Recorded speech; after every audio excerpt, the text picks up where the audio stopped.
Yo, what's going on guys? It's Rest, and thank you for clicking on this video. Now I actually want to start a series on my channel to all you Destiny viewers where I'm going to be making a build with every single exotic or more likely exotic armor in the game leading up to the launch of Witch Queen. Obviously Witch Queen will also be getting new exotics, so you can expect to see a bunch of builds and crazy stuff come out when Witch Queen launches. But with the content dwindling down in Destiny, I actually want to have some fun and just see if I can come up with some crazy stuff with every single piece of exotic armor in the game. Now, this is also not limited to any class. This first video is going to be on a warlock, but I can do hunter, titan, and whatever exotic you want me to do. Just leave it in the comments below. And obviously these builds might not be the best of the best builds in the game because there are some pretty weak exotics out there, or doesn't actually work well with the current PvE meta. And these videos are based on PvE, but if you guys would like to see PvP builds as well, I can do that. But I will try to make these builds as strong as I possibly can and as unique as I can with whatever exotic choice you guys give me. But for the first video, we're going to actually be going over the Winter's Guile. This is an exotic arm piece for the warlock, and if you've been looking on the hunter and titan, melee builds have been insanely strong. Obviously on the titan specifically with the throwing hammer, but even on something like the hunter with their throwing knife, you can make some really cool builds in PvE that are super strong. But the warlock always seems to be left behind, and that is the fact that their melee exotic or their melee stuff isn't as good as obviously the titan or even the hunter's throwing knife. But Winter's Guile does actually make that a little bit better, and I really hope this build can show you guys some crazy things you can do with it. If you guys do enjoy and would like to continue seeing more videos like this, consider doing all the normal YouTube stuff. It really helps me out and our community grow by getting these videos out there for everyone to see. I truly appreciate it. But all right, starting off, we can see the warlock right here. I'm gonna go on and tell you that this build is gonna be way more based around ad clearing than it is something like the titan build, where obviously you can just insta kill bosses in a couple seconds, because the warlock just kind of can't do that with the setup that they have. But I will say that if you are focusing on an ad clear melee build, this is 100% the way to go. It is going to outdo a titan and hunter by far, and it is actually really good for that. Starting off, I will talk about weaponry. I'm actually running threaded needle and arbalist because we're not going to need primary ammo, because we're going to be killing everything with our melee attack for an ad clear build. Then obviously we're going to be running a shotgun with 1-2 punch. I happen to have a found verdict with one, and it is really good. Normally with Winter's Guile, you're going to be able to kill pretty much everything with one melee hit when you're at max stacks, but if there is a really tanky enemy, found verdict obviously can prime them up with 1-2 punch to get even more damage. Now if you actually confuse them, what the Winter's Guile does, eliminate enemies with melee attacks, increase your melee damage. So it works exactly like the Worm God's Crest on the titan. And you might be thinking, well, Rest, didn't you say that warlock's going to have the best ad clear melee build?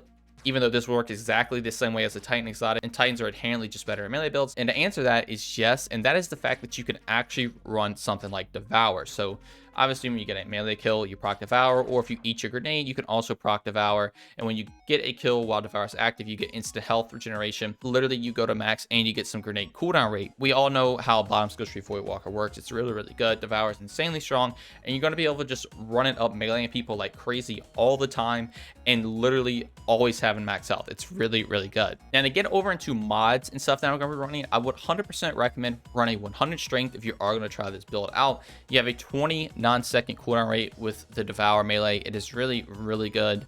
And also, since you are having Devour proc, I would recommend running Vortex Grenades, because if it is a huge ad clear part, you can just chunk a Vortex Grenade, pretty much kill everything, and you're always going to have a grenade back. In that sense, you don't really need much discipline, since getting kills are always going to give you your grenade energy.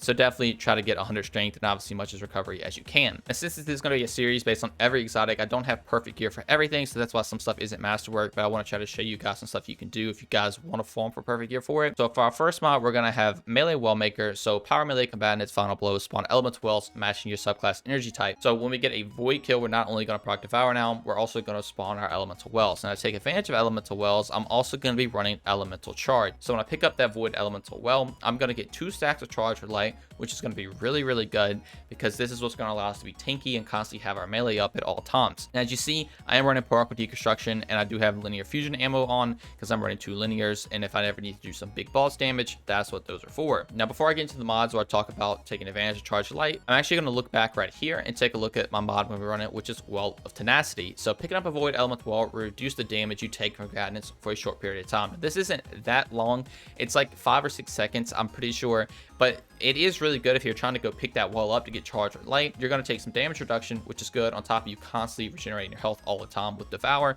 and you're going to be able to just be in the thick of every single enemy, just punching everything, one hit in everything, having damage reduction, and constantly healing over and over again. Now to take advantage of Charge Light, I am going to be running Protective Light, so whenever I do get to red health, which pretty much will never happen with this build, but just in case if you do, you will actually take a huge amount of damage reduction on top of the other damage reduction you already have with your Void Elemental Well mod, and you're going to be super tanky. And now finally, I'm also running Heavy Handed, which reads while Charge Your Light, regain half your melee energy when you use a charge melee ability, consuming 1 stack of Charge Your Light. Now obviously, now when you synergize everything, when you get a melee kill, you're going to proc Devour, you're going to proc your Void Elemental Well, you're going to proc Heavy Handed to restore half your melee energy, and then since it already is a 29-second cooldown, you can pretty much just half that time, and that's how long your next melee is going to take to recharge.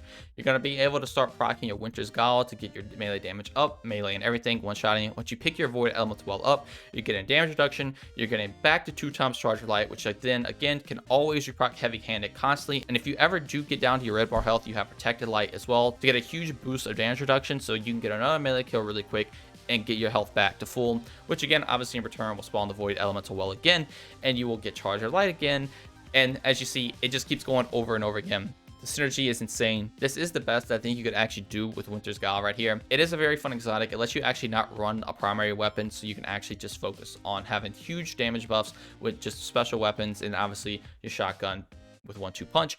You're going to be able to kill a lot of stuff, constantly heal, and it even is good in in-game content as well, because if you run something like Arbalest, obviously this has inherent anti-barrier. You can obviously run a mod to have unstoppable linear as well, and you're going to cover your champions as well. And once you have Winter's Guile stacked up, you can even one-shot stuff in in-game content as well, and you're going to be able just to destroy everything. Now, would I personally recommend this build over just running something else?